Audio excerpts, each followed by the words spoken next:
प्यारे बच्चों, कक्षा 5वीं के हम लोगों ने पार्ट 3 तक देख लिया है और मैं सोचती हूँ कि शायद आप लोगों ने भी 5 पार्ट तक परिसर अध्ययन के 1, 2, 3 पार्ट अच्छे से समझ लिए होंगे। आज हम लोग पार्ट चौथा देखने वाले हैं, पर्यावरण का संतुलन। पर्यावरण यानी हमारा परिसर, उसमें संतुलन कैसे स्थापित होता है उसके बारे में हम लोग जानकारी प्राप्त करेंगे।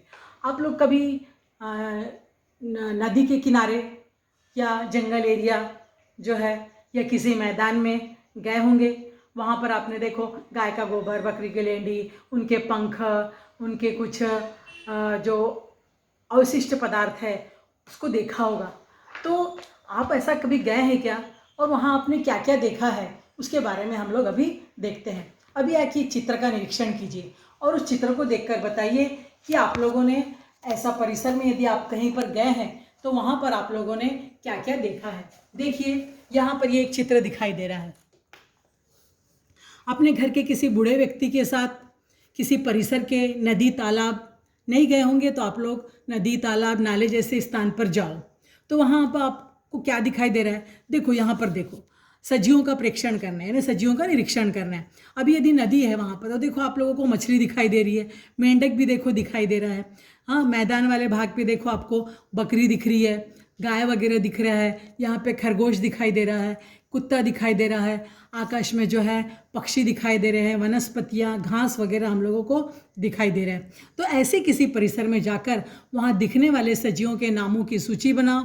वहाँ के जिन सजियों के नाम तुम्हें ज्ञात ना हो उनके चित्र खींचकर उनका रंग, आवास, निवास, उनका आवाज़ कैसा था, ऐसा निरीक्षण करके अपने कॉपी में अंकित करो। और कौन कौन से प्राणियों और वनस्पतियों के कुल कितने प्रकार दिखे उनको गिनो। अपने घर के चारों ओर विद्यालय की जो बगीचा है अथवा समीप वाला खेत है वहाँ पर भी जाकर ये कृति पुनः पुनः करो। तो वहाँ पर आपको क्या क्या दिखाई दिया ये देखना है। क्या उन पक्षियों द्वारा खाए गए आधे खाए गए फल फलियाँ दिखी, उनके पंख दिखे, पाँवों के चिन्ह दिखे, गोबर, लेंडिया, घोंसले, कोश, अंडे, शहद के छत्ते दिखाई दिए, ऐसा देखना है। और वहाँ पर कोई सूक्ष्मजीव भी थे क्या उसका भी निरीक्षण करना है। वहाँ जिस स्थान पर गए थे कितने प्रकार के सजीव थे और वो सभी सजीव तुमको कौन कौन से दिखे, वे सभी एक ही प्रकार के थे या अलग अलग प्रकार के थे, उसके बारे में आपको निरीक्षण करना है। और फिर उसके आधार पर हम लोग जो सजीव है इनमें जो विविधता पाई जाती है उसके बारे में आपको बताना है कि सजीवों में जो है कौन कौन सी विविधता होती है। तो उसी को हम लोग क्या कहते हैं, जैव विविधता कहते हैं। तो जैव विविधता हम लोग किसको कहते हैं, एक ही क्षेत्र में पाए जाने वाले सजीवों में जो भिन्नता दिखाई देती है उसको क्या कहते हैं, जैव विविधता। जैसे कि वहाँ पर बकरी भी है, कुत्ता भी है, बिल्ली भी है, सब प्राणियों में अलग अलग रचनाएं हैं उनकी, है ना। तो जो उनमें वो जो भिन्नता पाई जाती है उसको हम लोग क्या कहते हैं, जैव विविधता कहते हैं। जैसे देखो यहाँ पर मैंने जैव विविधता की परिभाषा लिखी है। जैव यानी सजीव, विविधता यानी उसमें जो विभिन्नता पाई जाती है। एक ही क्षेत्र में पाई जाने वाले सजीवों में जो भिन्नता दिखती है उसे उस स्थान की जैव विविधता कहते हैं। जैसे हो सकता आप चिंचपाड़ा रहते होंगे, कोलसेवाड़ी रहते होंगे, तो वहाँ पर जो प्राणी पाए जाते हैं उनमें जो अलग अलग गुणधर्म पाए जाते हैं, अलग अलग उनकी रचना पाई जाती है, उसी भिन्नता को हम लोग क्या कहते हैं, जैव विविधता कहते हैं। अब जो है आपको मालूम है कि अब आपने जो निरीक्षण किया उन सजीवों के आधार पर उन सजीवों का क्या करना है, आपको प्रेक्षण करना है, निरीक्षण करना है। और उन सजीवों के आधार पर आप लोगों को अधिक जैव विविधता कहाँ दिखाई गई, जंगल वाले जगह पे जहाँ पे झाड़ वगैरह लगे थे वहाँ दिखाई दी, या जहाँ पर मनुष्य रहता था वहाँ पर दिखाई दी। तो मुझे लगता है जहाँ पर जो जंगल एरिया है, जहाँ पर कोई मनुष्य नहीं जाता है, वहाँ पर ही आपको ये जैव विविधता अधिक दिखाई दी होगी, क्योंकि वहाँ पर उनको कोई परेशान करने वाला नहीं है, तो वहाँ पर अधिक से अधिक प्राणी पाए जाएंगे। जबकि मनुष्य वाले जगह पर मनुष्य को ही रहने के लिए जगह कम पड़ रही है, तो वहाँ पर जैव विविधता जो है हम लोगों को कम दिखाई देगी। यानी वनों जंगलों वाले स्थान पर हम लोग को जैव विविधता क्या होती है, अधिक दिखाई देती है। अब जो है हम लोग देख रहे हैं कि ऐसे वैज्ञानिकों ने किसी क्षेत्र में जैव विविधता का यदि हम लोग अध्ययन करते हैं तो वैज्ञानिकों ने इनका निरीक्षण किया और निरीक्षण के आधार पर ये देखा कि उनकी संख्या जो है पर्याप्त अधिक थी।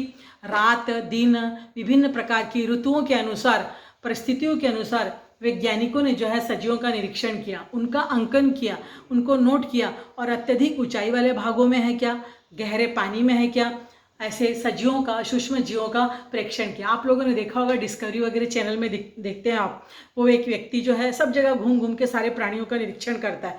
वैसे ही वैज्ञानिकों ने भी इसी प्रकार प्रेक्षण किया, निरीक्षण किया और उन सारी जो जानकारी को एक जगह पर एकत्रित किया और उसका पुनः सूक्ष्म अध्ययन किया और तब कहीं जाकर उन वैज्ञानिकों जो है उस क्षेत्र की जैव विविधता के बारे में जानकारी प्राप्त हुई। और इसीलिए हम लोग बोलते हैं कि इस जगह पर आसाम में गेंडे अधिक है, या ऑस्ट्रेलिया में कंगारू अधिक है, या हमारे यहाँ पर जो हमारा राष्ट्रीय प्राणी पक्षी जो है मोर अधिक है, ऐसे करके। तो ऐसे जैव विविधता का निरीक्षण किया। अब हम लोग देख रहे हैं पर्यावरण, कि पर्यावरण किसे कहते हैं। पर्यावरण का संतुलन देख रहे हैं ना, तो आपको पर्यावरण मालूम होना चाहिए। पर्यावरण मतलब क्या, हमारे आसपास का परिसर, हमारे आसपास का परिसर, जिसको हम लोग क्या बोलते हैं, पर्यावरण। अब विद्यालय का परिसर, हम लोग बोलते हैं विद्यालय का परिसर साफ होना चाहिए, सुंदर होना चाहिए। परिसर मतलब क्या, उसके आसपास की जगह, उसको हम लोग परिसर या पर्यावरण कहते हैं। तो बाजार का परिसर यदि गंदा है, ऐसा आपने शब्द सुना होगा, मतलब वहाँ पर कचरा पट्टी, यानी बाजार के आसपास जो है गंदगी पड़ी है, ऐसा कथन हम लोग सुनते रहते हैं कि विद्यालय का परिसर स्वच्छ है या साफ है, या बाजार का परिसर गंदा है। मतलब परिसर मतलब आसपास का स्थान। जैसे घर और विद्यालय के परिसर की अपेक्षा जो गांव का परिसर है वो अधिक विस्तारित होता है, क्योंकि गांव में जो है ज़्यादा घर नहीं होते, तो फैली हुई जगह हम लोगों को मिलती है। तो प्राणियों को जो है या वनस्पतियों को जो है सूर्य प्रकाश, हवा, पानी, मिट्टी, ऐसे बहुत सारे घटक हम लोगों को प्राप्त होते हैं। तो हमारे पर्यावरण के घटक कौन कौन से हैं। पर्यावरण के घटक यानी घटक वर्ष, पानी, सूर्य प्रकाश, पानी, हवा, मिट्टी, सूक्ष्म जीव,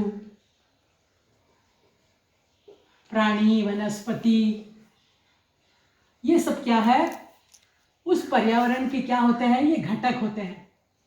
उसमें से जो सूक्ष्म जीव है, प्राणी है, वनस्पति है, कीटक है, ये सब कैसे होते हैं, जैविक घटक होते हैं, मतलब ये जीवित होते हैं। बाकी सूर्य प्रकाश, हवा, पानी, मिट्टी, ये उस परिसर के क्या होते हैं, निर्जीव घटक होते हैं। तो ये पर्यावरण के घटक जो है किसी भी सजीव के ऊपर प्रभाव डालते हैं। जैसे वर्षा का पानी देखते हो आप लोग, ये वर्षा का पानी, यदि पानी गिरता है तो सभी प्रभावित होते हैं, हम भी प्रभावित होते हैं, मनुष्य, प्राणी, सजीव जो है, वनस्पतियां सब प्रभावित हो जाती है।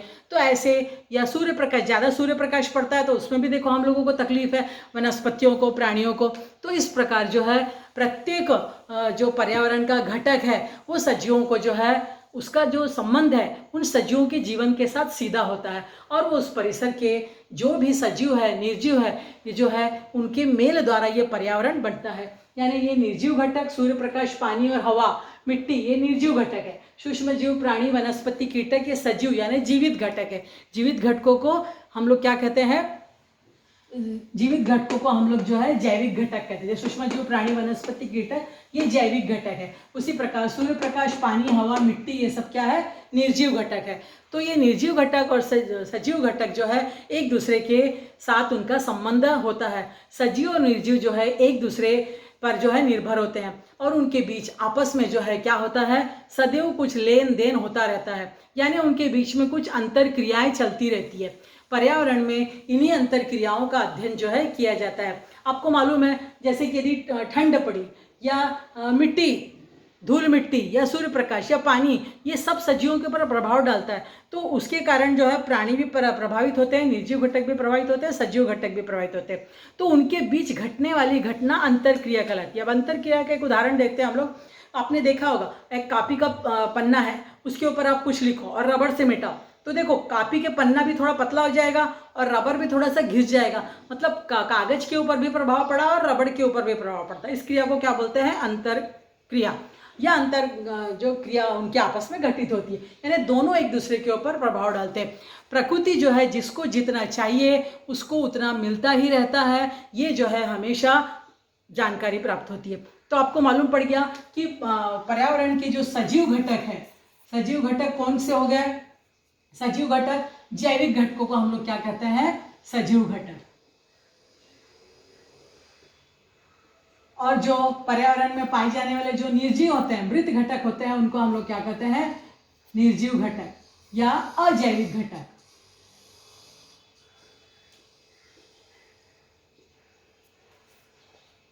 अजैविक घटक मतलब अजैविक घटक में जिसके नीचे मैंने अंडरलाइन किया है वो सब क्या है, जैविक घटक है, सूक्ष्म जीव, प्राणी, वनस्पति, कीटक। और अजैविक घटक में जो निर्जीव है, सूर्य प्रकाश, पानी, मिट्टी, हवा। अब हम लोग देखो, एक चित्र दिख रहा है आपको, समझ दिखता है, यहाँ पर देखो चित्र दिख रहा है आप लोगों को। अब इस चित्र को देखकर बताओ कि इसमें से कौन से निर्जीव घटक है और कौन से सजीव घटक है। देखो बतख क्या है, जैविक घटक है। यहाँ पर ये जो टिड्डा दिख रहा है जैविक घटक है। सांप, चूहा, मछली, शेर, गाय, ये सब क्या है, जैविक घटक है। उसी प्रकार देखो टूटी हुई लकड़ी है, यहाँ पर वर्षा है, ये पत्थर है, ये क्या है, निर्जीव घटक है।